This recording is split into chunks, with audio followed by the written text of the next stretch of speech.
मेरे प्रियो, परमेश्वर आप सबको बहुतायत से आशीष दे। जो प्रभु का बच्चा है वो प्रभु के वचन के बिना नहीं रह सकता और प्रभु अपने बच्चों के बिना नहीं रह सकता है। इसलिए परमेश्वर कहता है, जहाँ 2 या 3 मेरे नाम में उपस्थित होता है, मैं वहाँ उपस्थित होता हूँ। सॉरी। परंतु आज बड़े बड़े प्रचारक बड़े बड़े भीड़ चाहते हैं। अगर उनको मन के मुताबिक भीड़ ना हो, वे प्रचार करना नहीं चाहते। परंतु हमारा परमेश्वर कहता है, जहाँ 2 या 3 मेरे नाम में उपस्थित होते हैं, मैं वहां उपस्थित होता हूं। रोमी 8 उसका 22 हमें कहता है कि सारे सृष्टि करा रही है। सिर्फ सृष्टि करा रही है ऐसा बात नहीं है। रोमी 8:23 हमें कहता है, हम भी जिनके पास आत्मा है वो भी करहारा है।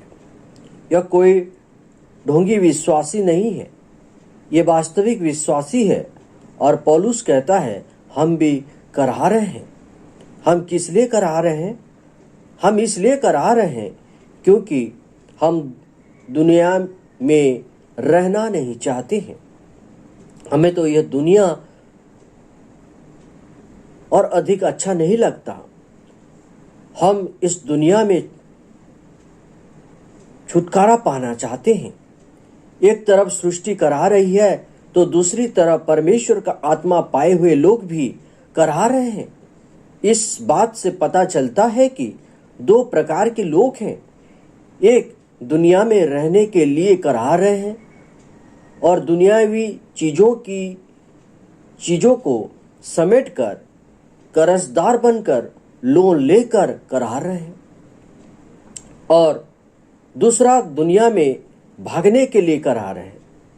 नूह जहाज के अंदर प्रवेश करने के लिए करा रहा था, तो दुनियावी लोग दुनिया में मौज मस्ती करने के लिए करा रहे थे।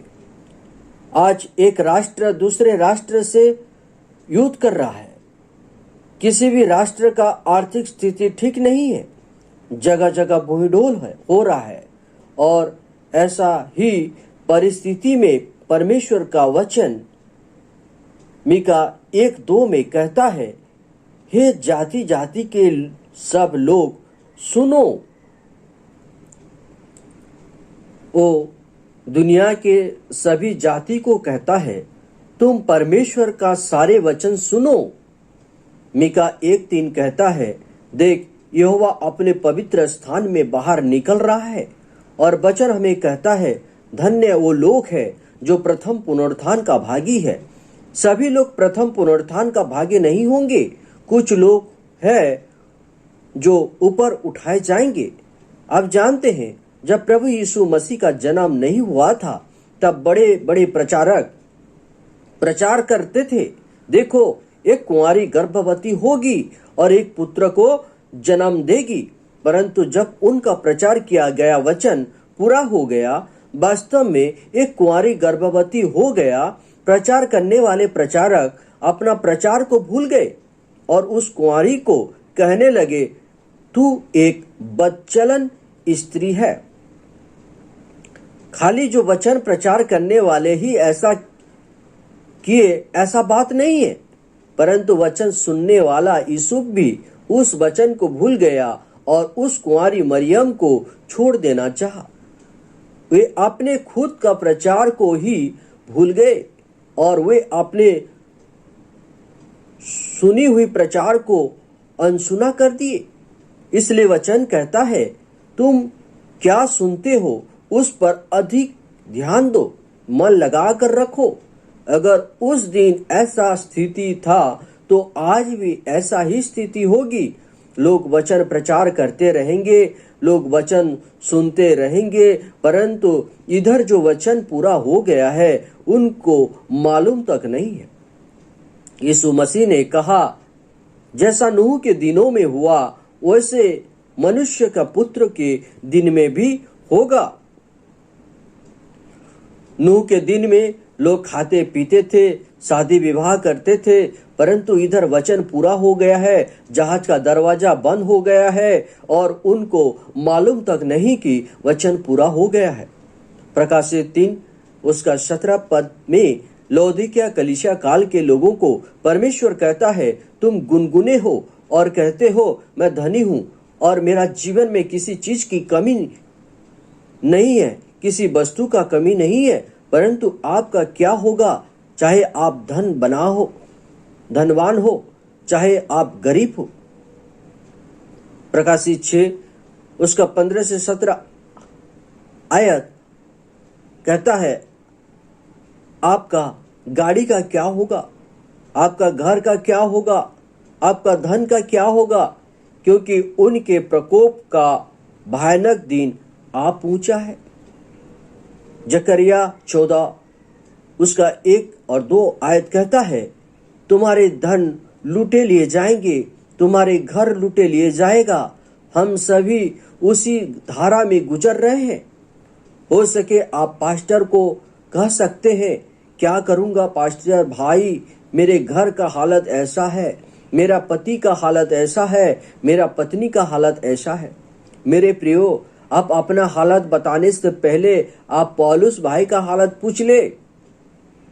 पौलुस भाई कहते हैं, मैं खुद करा रहा हूं, मैं खुद दुख भोगी मनुष्य हूं, मेरे ऊपर कोड़े बरस रहे हैं, मुझे तंबू बनाकर उसको बेचना पड़ता है, तब मुझे खाना मिलता है, मुझे तो अपने शरीर को मार कूट कर बस में रखना पड़ता है। मेरा भी आपके जैसा हालत है। सब कुछ में परमेश्वर का एक योजना होता है, एक उद्देश्य होता है। अगर आप चाहे चर्च में हो तो एक उद्देश्य के लिए हो। अगर आप चर्च में पास्टर हैं, एक विश्वासी हैं, डिकन है, तो यह भी परमेश्वर का एक उद्देश्य के लिए है। अगर आप चर्च में बड़े नौकरी पे हैं, आप 1 लाख का तनख्वाह पाते हैं, तो आप परमेश्वर के एक उद्देश्य के लिए ही हैं। अगर आप चर्च में इतना गरीब हैं कि आपके पास पहनने के लिए कपड़ा तक नहीं है, रहने के लिए छप्पर भी नहीं है, तो भी आप परमेश्वर के एक उद्देश्य के लिए ही है। इसलिए मेरे भाई बहन, आप छोटे छोटे बातों को लेकर उलझे ना रहें, छोटी छोटी बातों को लेकर झगड़ते ना रहें। आपको दबाव मुक्त होना है, आपको उकाब के नहीं बहुत ऊपर उड़ जाना है। जिनको इन छोटी छोटी पेड़ पौधे, घर द्वार, गाड़ी मटर, जमीन जायदाद, पैसे रुपये से कोई मतलब नहीं है, वो दबाव मुक्त जीवन जीना है। वो खुले आसमान में आजाद उड़ना चाहिए और परमेश्वर चाहता है कि आप उकाब का नहीं उड़े, आप संसार के नहीं वरन परमेश्वर की ही भागी बने। उकाब का जो रफ्तार है वो अलग रफ्तार है, हमको उस रफ्तार में उड़ना है।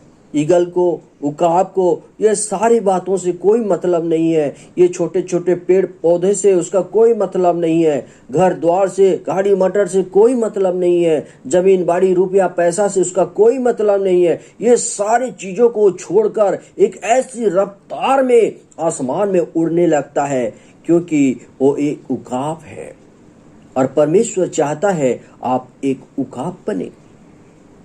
1 कोरिन्थी 12 अध्याय उसका 12 वचन में पौलुस कहता है, हम सब एक ही देह तो हैं, पर हम सब अलग अलग अंग के हैं। कान नाक नहीं हो सकता, नाक आंख नहीं हो सकता। परमेश्वर सभी को एक उद्देश्य के लिए बनाया है। आप सोचते होंगे कि मैं भी प्रचार कर लूंगा, मैं भी कैसियो बजा लूंगा, मैं भी गीत भजन गा लूंगा। यह बहुत अच्छी बात है जो आप परमेश्वर के लिए करना चाहते हैं, परंतु इसके पहले यह जान ले कि आपका बुलाहट क्या है, आप किस अंग का है। जब दाऊद अपने रथों पर बैठकर युद्ध लड़ते थे, धनु और तलवार से लोगों को मारते चले जाते थे, तो उनका रथ चलाने वाला भी यह कहेगा, मैं भी तलवार पकड़कर लड़ाई करूं तो क्या होगा? उनका रथ दिशाहीन हो जाएगा और दाऊद भी हार जाएगा। दाऊद ने तलवार पकड़कर लड़ाई किया तो इसका मतलब यह नहीं कि वो रथ चलाने वाला लड़ाई नहीं किया। लड़ाई के मैदान में दोनों ही उतरे हैं, परंतु बुलाहट अलग अलग है। इसलिए छोटी छोटी बातों में लड़ाई ना करें कि मुझे पास्टर बनाया नहीं गया, मुझे दीकन नहीं बनाया गया, परंतु हम सब एक ही मैदान में ही उतरे हैं। हमारे सभी का एक ही उद्देश्य है कि हम दुल्हा से मिले। हम इसमें कोई मतलब नहीं कि आप कैसे अंग की हो।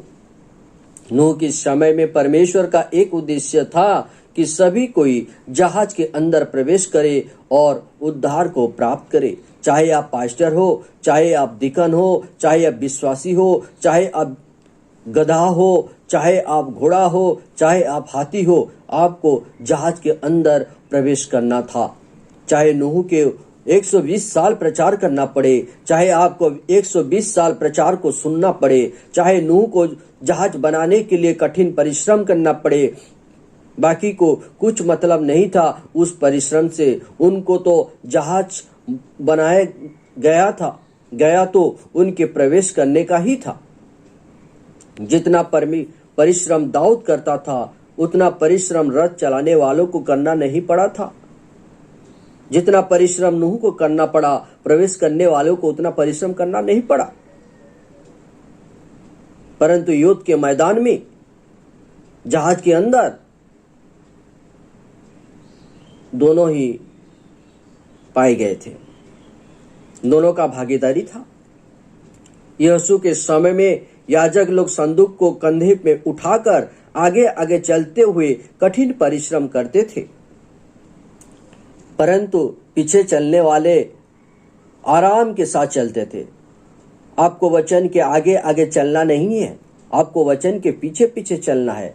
संदूक उठाने वाले संदूक उठाते हुए आगे आगे चल देंगे, तुरी फूकने वाले तुरी फूकते रहेंगे और बाकी जनता उनके पीछे पीछे चलते रहना है, क्योंकि यह आपकी मिनिस्ट्री है। जब आप सुचारू रूप से चलेंगे, तब जब कोई दबाव, प्रेशर आपके जीवन में आएगा, चाहे नील नदी आए, चाहे यहोशू का दीवार आए, यरीहो का दीवार आए, सभी प्रकार का दबाव ढो जाएगा। आपके सामने कोई भी दबाव टिक नहीं सकता, क्योंकि आप उस वेदी के नीचे हैं, जिस वेदी हाबिल का वेदी की तरह है, जहां पवित्र आत्मा का आग उतर कर आ जाता है। आपका वेदी कैन का वेदी की तरह नहीं होना चाहिए। आपका वेदी उस राजा की तरह जो दान और गाद में स्थापित किया था, वैसा वेदी आपका नहीं होना चाहिए। आप कहीं भी जाकर चर्च कर लेंगे और आपको आशीष मिल जाएगा, ऐसा बात नहीं है, क्योंकि यह परमेश्वर का मर्जी नहीं है। याकूब जब अपना मामा घर जा रहा था, किसी भी रास्ते में वो वेदी नहीं बनाया, वो उसी जगह वेदी बनाया जहां उसे परमेश्वर का दर्शन मिला। आज हम उस संदेश पर टिके हैं जिस संदेश को प्रचार करने के लिए हमारे समय के नबी को दर्शन मिला और उनके हाथों में वो तलवार फिट बैठ गया। आपको उसी में बना रहना है। रोमी 11 का उसका 33 आयत कहता है, उसका विचार कैसे अथाह है और उसका मार्ग कैसे उगम है। इसलिए आप इस बात से चिंता ना करें कि मुझे